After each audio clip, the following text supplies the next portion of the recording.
एक आपको मिसाल दे दो इसके अंदर के ऑकलैंड काउंसिल का मेयर जो है उसने थोड़ी सी देर की इमरजेंसी लगाने के अंदर, तो उसके ऊपर सवाल उठने शुरू हो गए, उसके ऊपर लोगों ने बातें बनानी शुरू कर दी, उसको आके जस्टिफाई करना पड़ा कि ये कैसे किया।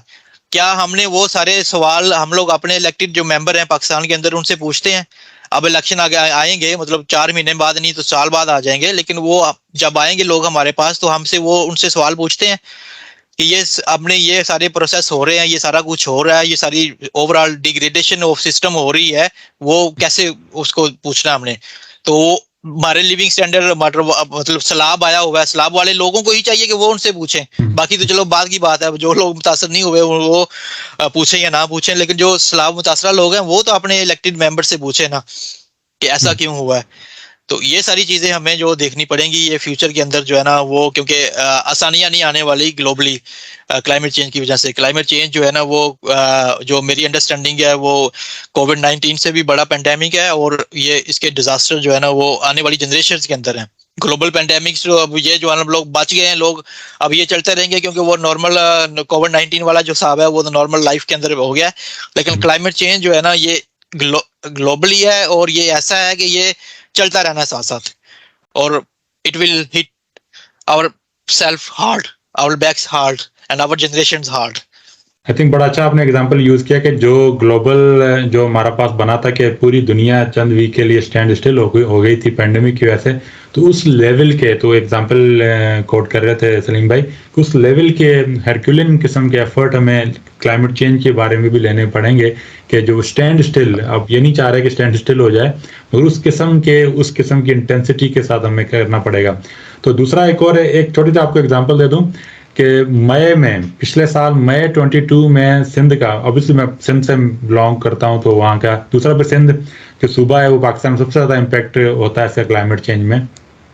मई में सुबह सिंध में जो दादू और जैकोबाद इलाके थे वो 50+ का टेम्परेचर था मई 2022 में, और उसी सिंध में ये फिर जुलाई से जो सितंबर तक बहुत बड़े सैलाब आए तारीख के। अभी उसी सिंध में जो कई ऐसे शहर हैं जो कि रिकॉर्ड विंटर्स उनमें आया है, टेम्परेचर इतना ड्रॉप हुआ। तो विद इन जो 7, 8 और 9 मंथ के दरमियान आपने एक्सट्रीम टेम्परेचर वेरिएंस आपने देखा है, एक्सट्रीम हीट, उसके बाद एक्सट्रीम आपका जो रेनफॉल और एक्सट्रीम विंटर।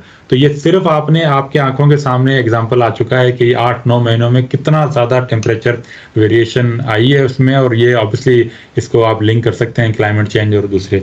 और ऑब्वियसली जो बिहेवियरल जो चेंज है वो एज सच नज़र नहीं आ रहा है। हमारी बिहेवियरल चेंज भले आपकी जब तक वो एक अमल में नज़र ना आए, ग्राउंड में नज़र ना आए, तो वो हम ये नहीं कह सकते। बाकी इलेक्शंस के जो नुमाइंदों से बात करनी पूछनी वो एक अलग वो टॉपिक है, उसके बारे में बाद में बात करेंगे।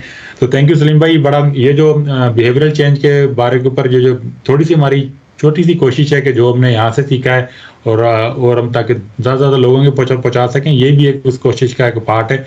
अब जो सुनने वाले हैं वो कितना सुनते हैं नहीं सुनते वो अलग चीज़ है, हमने अपना एक रोल ज़रूर प्ले करना है। ये तो अब सुनने वालों के ऊपर है कि वो इसको लें और थोड़ा सा कंपैरिजन करें और सेल्फ असेसमेंट करें हम लोग के, हम लोग कहाँ पे हैं और कौन सी चीज़ हमें सीखनी चाहिए और कौन सी जो है ना वो उसको तर्क कर देना चाहिए। अच्छा, एक और मजे की चीज आपको बताऊं कि ये जो हमारे जो प्रॉब्लम है, हमारे जो पाकिस्तान के जो प्रॉब्लम है खासतौर पे फ्लड्स और उसमें, ये कोई ऐसे प्रॉब्लम नहीं है जिनका सोल्यूशन वजूद ना हो। अब ये कितनी अमेजिंग बात है, कोई एड्स या कोई ऐसी बीमारी जो पेंडेमिक में हमने लॉकडाउन इसलिए लगाया था कि उसका सोल्यूशन अवेलेबल नहीं था, ठीक है, वैक्सीन अवेलेबल नहीं थी उस टाइम पे।